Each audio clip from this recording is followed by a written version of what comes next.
Welcome to a special episode of Bills and Bones. Bills and Bones podcast. We talk football for the fans with a focus on PC's team, the Buffalo Bills, and my team, the Las Vegas Raiders.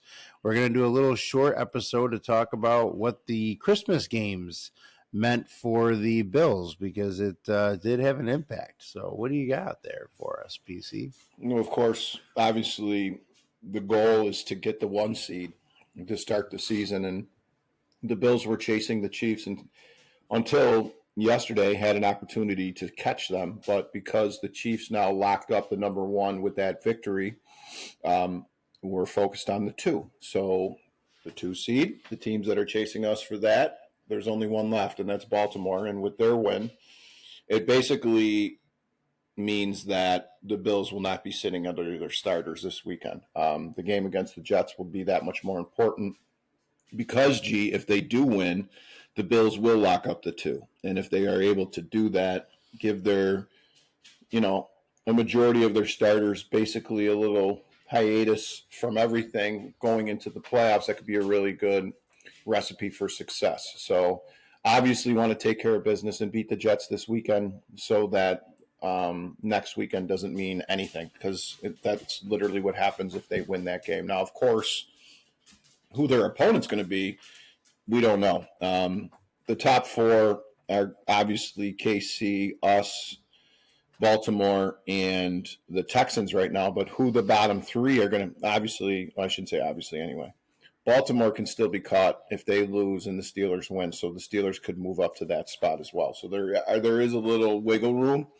But the Ravens have the Browns in a game where they're going to be showcasing Lamar quite a bit for an opportunity to, battle Josh for that MVP that everybody is so quick to pass judgment on right now. It's just making this weekend a lot more relevant than I was hoping it was going to have to be for Bills fans, G. If the Chiefs would have won and Texans would have showed up and beat the Ravens, then everything would have already been taken care of and we wouldn't have to worry about anything. We saw Josh's hand get a little banged up last week, so who knows how he's feeling. A week off would have been excellent for him. 2 weeks off. So, look, the games were so boring in both ass kickings that we really didn't get to see too much. The only thing that I guess we really learned yesterday is that the Steelers and the Texans aren't as good as I assume they were. Obviously, the Texans are facing a ton of injuries on the offensive side of the ball, losing Tank Dell last week, and obviously Diggs earlier in the season, to go with a number of other injuries that they're having. They just don't seem as dangerous as they were at the beginning of the year. And the Steelers, I don't know what the heck happened to them yesterday. They really couldn't do much. The Steelers game didn't surprise me nearly as much as what the hell happened with the Baltimore game. Like the Steelers game, I thought Steelers are that team that, they could definitely throw it together and win that game, unexpectedly, all those kind of things. Yeah. So that battle between those two teams was what I expected. I mean, it was a close game, going through the game. There were, they might do it. They might do it. There were a lot of those kind of moments. So that game, I expected. The Steelers' problem is, they got their defense cooking and they need some more help on offense. We knew that going into the game, especially going against a team like, Kansas City, where putting points on the board every time you have a possession is kind of an essential thing to beat them. So, but not really that much this year. I mean, they're not scoring as much as they used to. And I get what you're saying. I just feel like the Steelers never took care of or took advantage of any opportunities, and the Chiefs just do what they do. They nickel and dime them down the field and got field goals and got, those 3-score leads. And look, the Steelers aren't done by any stretch, and neither are the Texans for that matter. Chances are, though, one of those teams could be coming, well, not the Texans, but certainly the Steelers could be coming here if we were to get the 2 and, or even the 3, and they were the 6 or the 7. So it was an interest. You know what I did like, though, G? Those 4 teams were the 4 teams that played on Saturday, so they kind of it was kind of a cool flipping around that schedule, a little mini tournament. Yeah, that was sweet. Yeah. So obviously, and they all look like better matchups on paper than Yeah. it played out to be. Like I thought that Texans and Baltimore game was going to be a game to watch. I mean, Sure. on paper that looked like a really good game, Of course. and that was embarrassing, especially when you're home. I mean, that's a really rough game. For Well, those watching fans. the Texans, you can see that they are desperate for help in the wide receiver position. CJ, for as good as he can be, because I'm not going to take anything away from him, he's not very good at getting out of the pocket. So teams are keeping him in there, and then when they can take their shots at him, they do. He's going down a lot. I mean, he did run for some first downs, but they only scored 2 points. He didn't do much. Yeah. And to be at home with Beyonce shaking it out there and all the other bullshit that was going on, and to only put up 2 points, what a 2 fucking points. joke. That Yeah. is bad. Yeah. So please let them be a team that shows up coming here. But again, they're going to be the 4, so they'll probably get like a Chargers or a Denver or maybe even a Bengals. Who knows? So that will probably be who they get to face off against. And again, I mean, it'd be nice to know who we got, but obviously these next 2 weeks are going to be a big part of who's going to be coming up here to play in that that wild card weekend. Yeah, I mean, now we have a setup where KC is kind of in charge of their own destiny. There, they got to keep winning. I mean, the best you guys can finish with is 14-3, and the worst the Chiefs can finish with is 14-3. So, they got to keep winning. And with they're in. They won. They won yesterday, so they're the worst they can do is 14-3, 15-2. They were 15-2. 15-2. Yeah. So all they got to do is keep winning. I mean, and their quarterback's going to get to sit for 3 weeks. And that's the other thing. He looked a lot better yesterday than I was expecting. I mean, these reports coming back, like I didn't know if we were going to see him out there on crutches or something. Everybody was like so dramatic about how injured he was. And drugs are good, my friend. Drugs are good. Don't fucking even try it.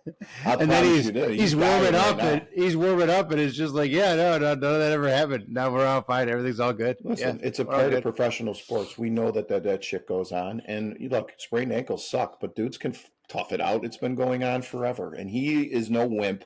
I'm not going to sit here and call him soft because he's not. He's tough as nails. And that's just the way that he is. But it's going to take more than a little twisted ankle for him to be out of the game. And now he's not going to play until mid-January. So they did what they needed to do. They're going to be able to rest guys and be ready for the run. And they're dangerous.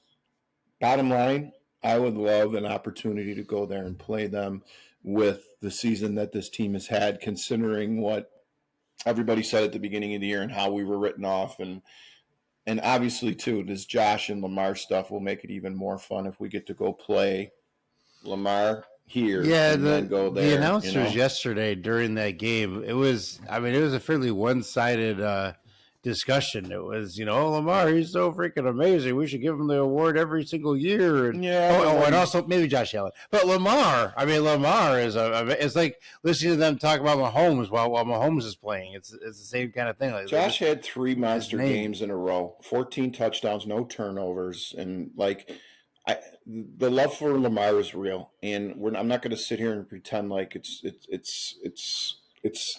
not there. I mean, across the board, 1 week it's going to be Josh, next week it's going to be him. Josh was the favorite to win the MVP, was like a minus 900. Now it's Lamar back to minus 150 again. So his performance this weekend was strong. Yesterday was strong. He obviously did what he needed to do. I feel like Lamar, though, like the thing against Lamar, though, I feel like Lamar has lost games that they really should have won. You mean the Raiders? And I don't feel that. I feel like Josh is the opposite, where he's won the games that we thought they might not win. You know what I mean? I feel like it's like a contrast in position. Like if you look at the stats, Lamar has the better. They put him up yesterday of the game. Lamar has the better stats and all that. But MVP, for one, I don't think it should only be based on if you're a quarterback. Then good for you. You can earn it. But for two, I think that stats is not really maybe the best predictor of MVP. I think that more things should go into that. Yeah. Look, Lamar was 8-5. Like they were a game or two behind the Steelers and weren't even in the lead of their division. Now they are. And like, I think the first thing that needs to be taken into account for MVP is, did you win your division? And if he doesn't do that, then he shouldn't even be in the discussion. Now, guys like Goff, sure, Josh, obviously, yes. But here's the thing with Lamar, you're right. Their losses were ugly to some bad teams, right? The Bills' 3 losses were all to division leaders now, including the Ravens. So I get your point. All of that, and also things that get forgot about, right? Josh sat in the fourth quarter for 4 or 5 games this year when they were already blowing the team out. He's not padding stats. He's not going out there. We've documented a great deal on the show why Josh has been fantastic this year, and it's because the turnovers are down. That's an MVP performance. And we've also documented the fact that he's distributing it to everybody on the field. There are dudes on this team that people never even heard of until this season that Josh has made household names in Buffalo for sure. So, Lamar also makes his team better, though, right? I mean, when they got Derrick Henry in there, obviously that's a huge upgrade at the running back position with a guy that can. But I'm going to argue that Derrick Henry is not, a credit to Lamar.